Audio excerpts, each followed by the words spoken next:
So what did we learn from the Miami Grand Prix? Well, in this video, we're going to go through the race pace of all the drivers and all the teams.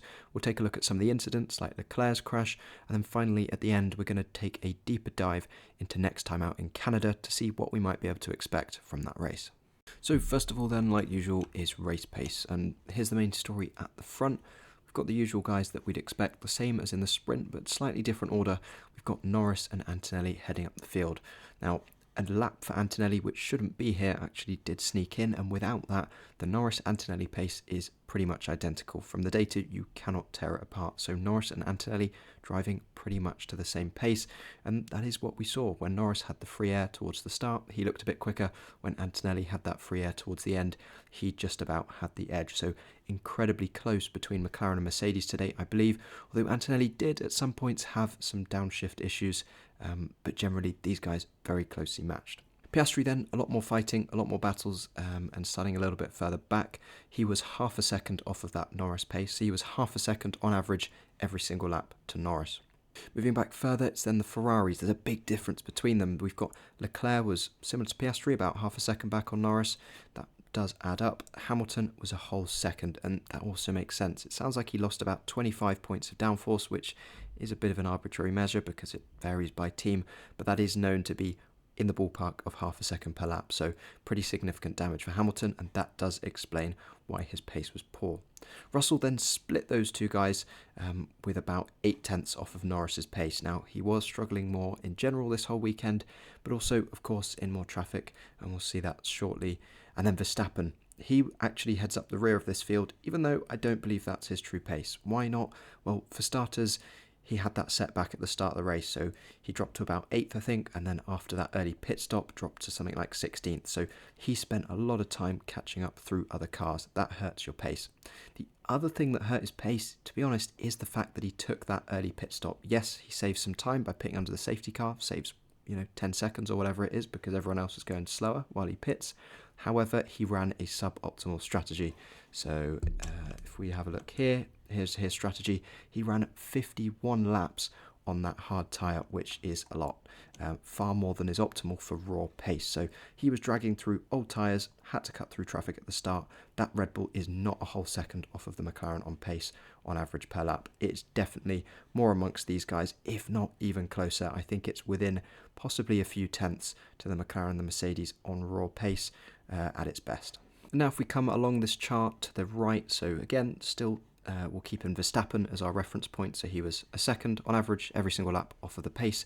He's then followed by Colapinto, sort of heading that midfield now. Now, Colapinto, this shows him as only being 1.2 seconds on average off the pace.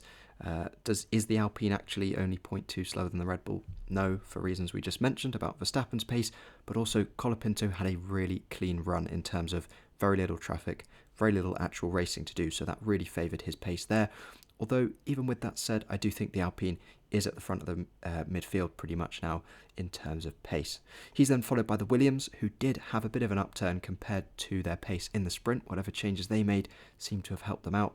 Audi's, again, pretty much slap bang in the middle. Haas still not having the greatest of days, and neither were Racing Bulls. And then finally moving back to, I guess, the back markers now. Of course, the two Aston Martins here, Stroll, Alonso, and then Perez and Bottas in the Cadillacs.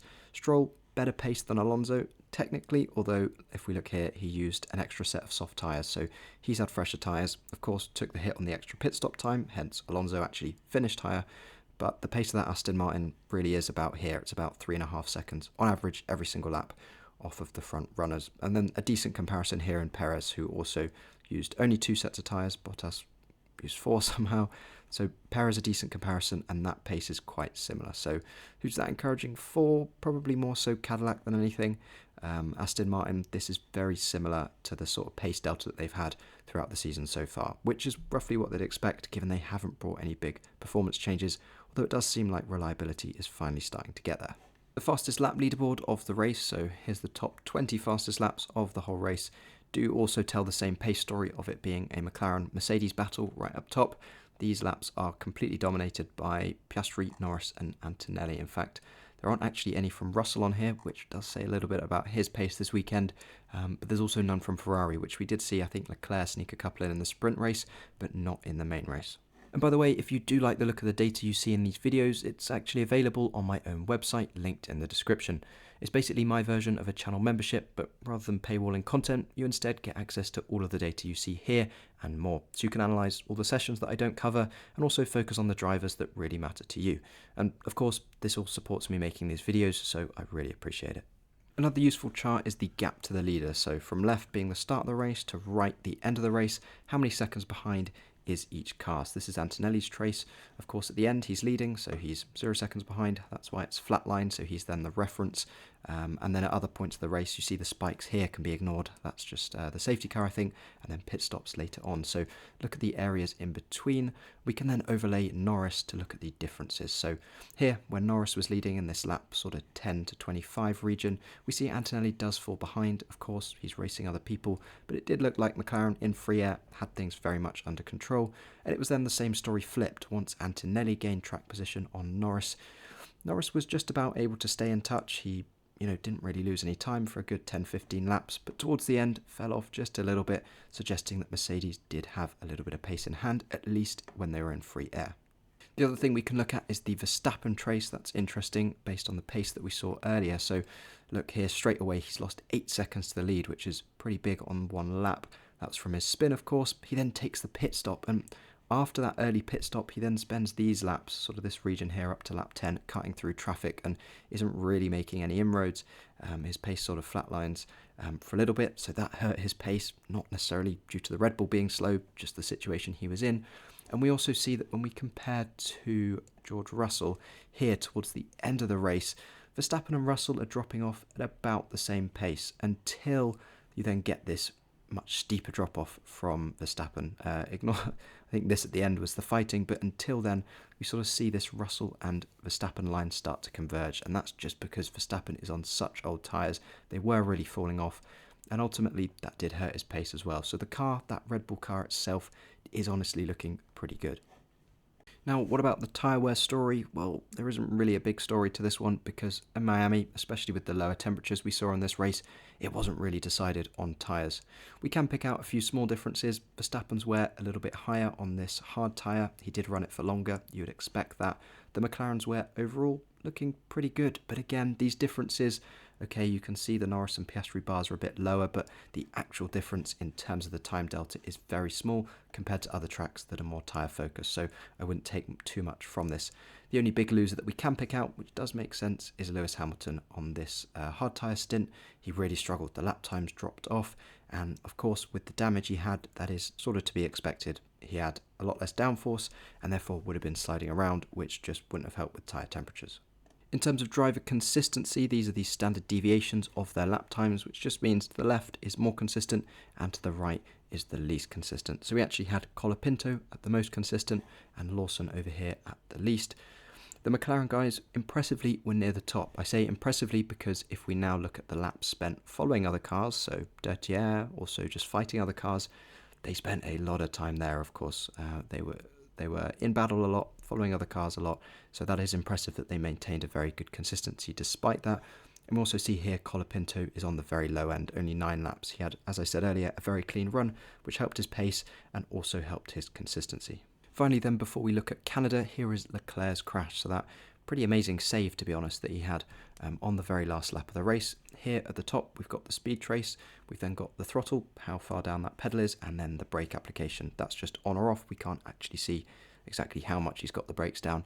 And then the dotted line that you see on all of these charts is a reference lap, so the lap before he spun, and then the solid line is the one he spins. And it's pretty amazing how much goes on in a fraction of a second. It shows just how much instinct these drivers have.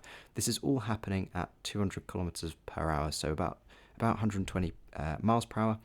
And we see here his throttle. So he initially loses the car just here. He then modulates the throttle a little bit off, a little bit on, comes all the way off the throttle, dabs the brakes for a whole 5 meters, and then actually goes all the way back to 100% throttle again.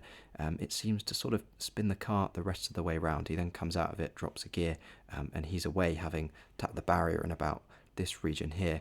And it's actually quite similar to what we saw Verstappen do on his opening lap. Here is what Verstappen's telemetry looked like from his lap 1 360 spin. We see here is where his speed drops off. That's where the spin occurs. very quickly off of the throttle, actually straight onto the brake very briefly, and there's this little blip of throttle right here, which clearly has helped him rotate the car, and then he is off and away. It was pretty incredible that that wasn't race over from that incident. So then, what about Canada? What can we expect? Well, I'm going to start off with Miami qualifying, so race qualifying, to try and answer that question, because it really demonstrates the differences between these cars pretty well on some of these charts. So let's start with the Antonelli versus Leclerc comparison, because these guys are polar opposite. Straight away on the speed chart, we see into turn 4, Mercedes deploying a load more. Do Ferrari beat them out in other places? Ever so slightly into turn 11, maybe slightly into 17 as well, but the difference is much smaller. And if we look on the time delta chart, so this is really important, along the 0 line, this is basically just Antonelli as a reference, and then the red line is how does Leclerc evolve over the lap compared to Antonelli. So when he's above the line, that's where he is currently slower. If he's below, that means he's currently faster. So let's say the lap ended here, exactly turn 10, Leclerc would have ended 3/10 behind Antonelli. So from this, we can see where the time is gained and where the time is lost. So a load of time is lost into turn 4. That's what we just saw, the massive deployment Mercedes can have there, but Ferrari can't. And that is a loss of 3/10 of a second. Pretty significant. The other place we see a very big loss is into turns 9, turns 10. Again, it's a bit of a power zone. It's the acceleration zone. That might have been a bit of a bad exit too, but we see the same trend again into 17. The Mercedes better out of the corner onto the straight. The Ferrari does claw a bit back towards the end of the straight. We saw slightly better ends of straight, sort of top speed for the Ferrari on this one, but generally that is the Mercedes advantage on Ferrari. It's still deployment, it's 100% power unit. But there are some really big regions where Ferrari gains a huge amount of time. So here, from being 3/10 behind going into turn 11 to being, well, here actually, if the lap had ended here, 1/10 up. So 4/10 are gained between turns 11 and 16. What do turns 11 and 16 look like? Well, they're from here to out here. It's entirely high speed and medium speed cornering. So in the corners, the Ferrari chassis still very impressive. Now, what about McLaren versus Mercedes? Well, they did have an issue with deployment in this quali session, and that does show. But in sprint quali, they were pretty much able to, from a power unit side, match Mercedes or do a similarly good job.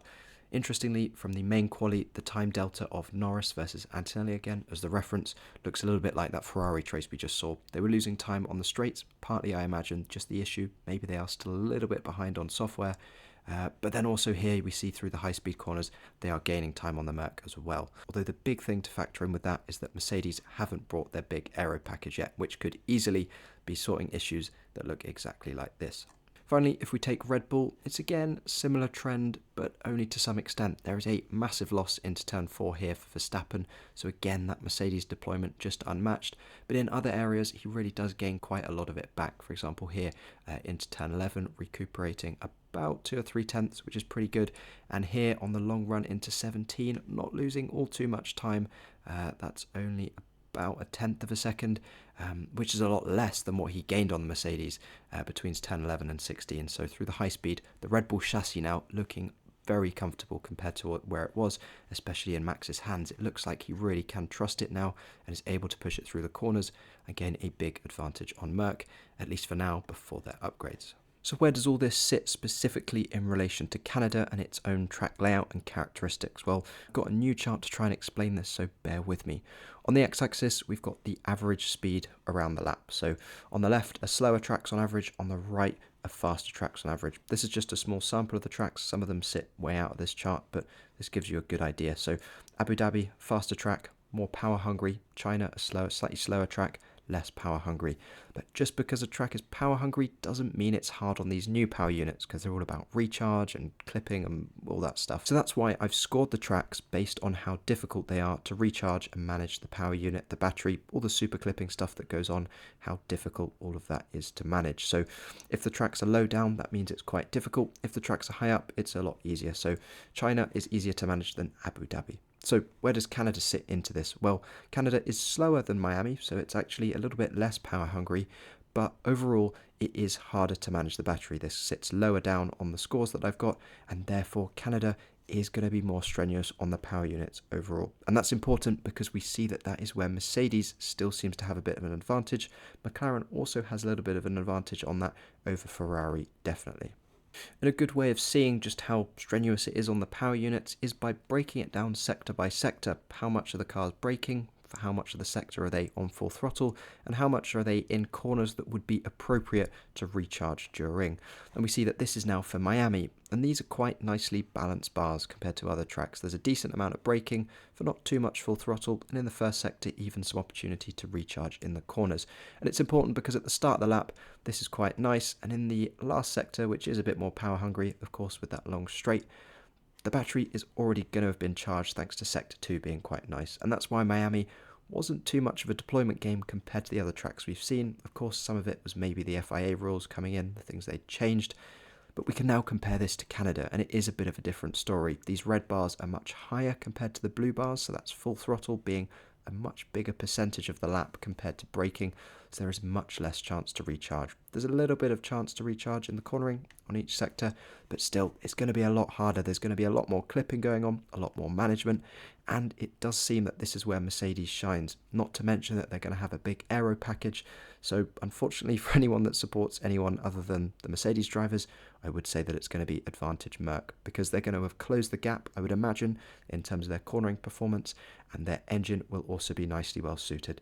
So will the McLaren though, if they can get it right on deployment. And the only hope I see for Ferrari is that they might be bringing a couple more upgrades, but I don't think it'll be as big of a package as what they've just brought. But that's all the data I have for you in this video. I hope it's been useful and you've been able to take something away from it. I am really looking forward to seeing how this all plays out next time out in Canada. And I will see you then for, of course, more analysis videos. So thank you for watching.